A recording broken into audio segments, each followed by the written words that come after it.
Probuditi, written and illustrated by Chris Van Allsburg. Kelvin waited quietly outside Trudy's bedroom. Then it happened. A scream, a very loud scream. Kelvin ran to his room and dived into bed. He heard Mama coming down the hall. "Did you do this?" Kelvin looked out from under the covers. His mother stood over him, holding a rubber spider. "Do what?" he asked. "You put that thing in my bed," Trudy told him, stepping out from behind Mama. "Don't you think just because it's your birthday you can get away with something like this?" Mama scolded. "You do want your present, don't you?" That wiped the smile off Kelvin's face. "Course I do," he said. "Then you apologize." Kelvin dropped his head. "Sorry, Trudy," he muttered. "Here," Mama said. "Happy birthday." At the breakfast table she handed Kelvin an envelope. Inside were tickets to the matinee show of Lomax the Magnificent, the world-famous magician and hypnotist. "You've got 2 tickets there," Mama said, "and I know somebody who'd really love to go along." She smiled at Trudy. "You don't mean her, do you?" Kelvin asked, eyeing his little sister. "Well, that would be nice, but those tickets are yours. If you want to ask somebody—" Kelvin didn't wait for his mother to finish. He bolted out of the house to tell Rodney, his pal next door. The 2 of them were going to see Lomax the Magnificent. "How'd he do that?" Rodney whispered. Kelvin shook his head in amazement as he and his friends sat in the darkened theater watching Lomax slide a burning candle in one ear and pull it out the other. Then the magician invited a woman from the audience onto the stage. She sat down in front of a spinning spiral disc, staring at it. Lomax leaned over and whispered to her, then spoke loudly. "You are a chicken, madame." The woman jumped up, strutted around in a circle, and flapped her arms, then climbed onto the chair, clucking loudly and bobbing her head up and down. Lomax then snapped his fingers and shouted out, "Probuditi." The woman instantly stopped and looked out at the audience. Mystified by their wild laughter, Kelvin and Rodney thought it was the funniest thing they had ever seen. "Spaghetti," said Kelvin. "Yeah," answered Rodney, "with meatballs. The boys talked about dinner on the bus ride home because Mama always cooked whatever her children asked for on their birthdays. Rodney was coming too. "And we've got to have that chocolate cake your Mom makes," he said. "Oh, yeah," said Kelvin. "We definitely will be having some of that." "All right then," Mama said. "Spaghetti it is." The cake had just come out of the oven. Mama took off her apron and got her purse. "I'm going to the beauty parlor before I go shopping." "You're taking her, aren't you?" Kelvin asked, pointing at his sister. "Too hot to be dragging a little child around," Mama told him. "You and Rodney can look after her." She gave Trudy a kiss and then fixed her son with a serious look. "You be nice. None of your tricks, understand?" "Let me in," Trudy cried, banging on Kelvin's bedroom door. "I told you bug off," Kelvin said from inside. "We're making something." "I can help," Trudy said, not loud enough for anyone to hear. The door opened. "Hey," Kelvin asked her, "want to be in an experiment?" Inside Kelvin's room, Rodney was working on a contraption made out of erector set parts. It had a small motor that turned a cardboard disc with a black and white spiral painted on it. "Okay," said Kelvin. "Sit right here and look at this thing." Rodney hooked up a battery to the motor, and the disc began to spin. Trudy squirmed around, but then sat perfectly still, glassy-eyed, staring straight at the disc. Kelvin waved his hand in front of her. She didn't even blink. "That's creepy," Rodney said. "She looks like some kind of statue." Kelvin leaned close to his sister. "Trudy," he asked, "can you hear me?" She nodded slowly. "Trudy, you aren't a little girl. You are a—" He stopped and thought for a moment. "You are a dog." Kelvin snapped his fingers. Trudy rolled off the chair and onto the floor, standing on her hands and knees, with her tongue hanging out. "Trudy?" Kelvin asked. His sister looked at him and barked. "Cripes!" shouted Rodney. "It worked!" "Let's take her outside," Kelvin said. "Come on, girl." He patted his leg. Trudy followed the boys to the top of the stairs, then stopped and made a whining noise. "My cousin has a puppy like that," Rodney explained. "You need to help her down." Kelvin picked his sister up. In the backyard, he set her on the grass. Rodney tossed a stick, and Trudy shot after it on all fours. Then she spotted a squirrel and started barking. "She sure is loud for being so small," said Rodney. Mrs. Bemis, the old lady who lived behind Kelvin, thought so too. Her eyesight was pretty poor, but her hearing was fine. She leaned out her window and told the boys to take their noisy dog inside, or she'd get the dog catcher after him. Kelvin called his sister, who trotted over to him. Mrs. Bemis squinted at Trudy. "What sort of dog is that, anyway?" "She's a mutt," Rodney said. "Well, keep it inside," Mrs. Bemis told the boys, and slammed her window shut. Kelvin gave his friend a dirty look. "Don't call my sister a mutt." "Sorry," said Rodney. "It's not like she'll remember.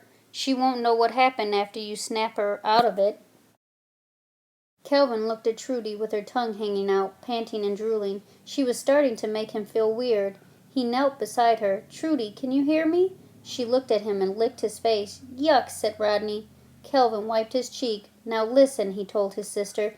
"When I snap my fingers, you are going to be a little girl again, okay?" Kelvin stood up and snapped his fingers, but Trudy stayed on her hands and knees. Another squirrel ran across the yard, and Trudy chased it, howling like a hound. Kelvin ran after her, snapping his fingers, but his sister wouldn't stop barking. Mrs. Bemis threw open her window. "What did I tell you, boys?" she yelled.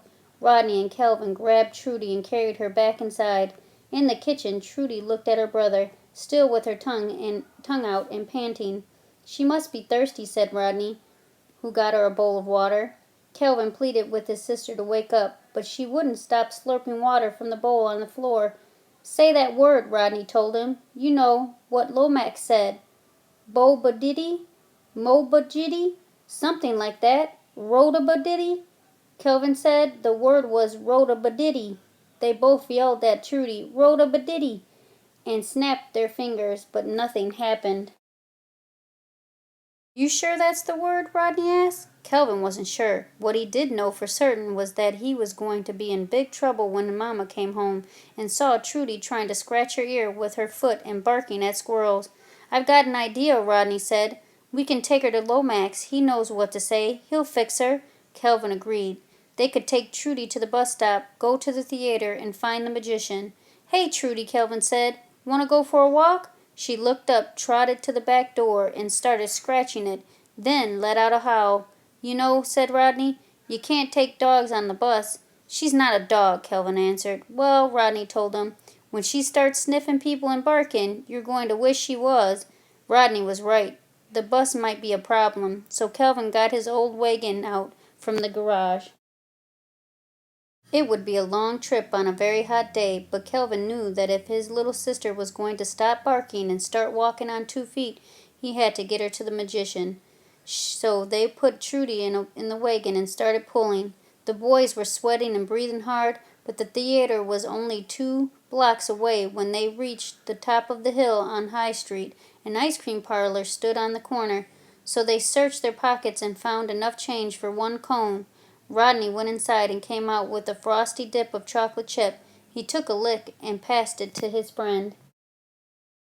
Trudy looked at Kelvin, panting. He held out the cone to his sister. "Careful," Rodney warned, but it was too late. Trudy took 3 quick bites. "That's how puppies eat," Rodney told Kelvin, who was staring at the empty cone. Rodney grabbed his arm. "Look, look, it's him!" A big black limousine rolled past the boys, stopping at a traffic light. In the back seat sat the magician. "Mr. Lomax, Mr. Lomax," Kelvin called out. The light changed. Kelvin ran into the street, waving his arms, but the car pulled away. He walked back to the wagon.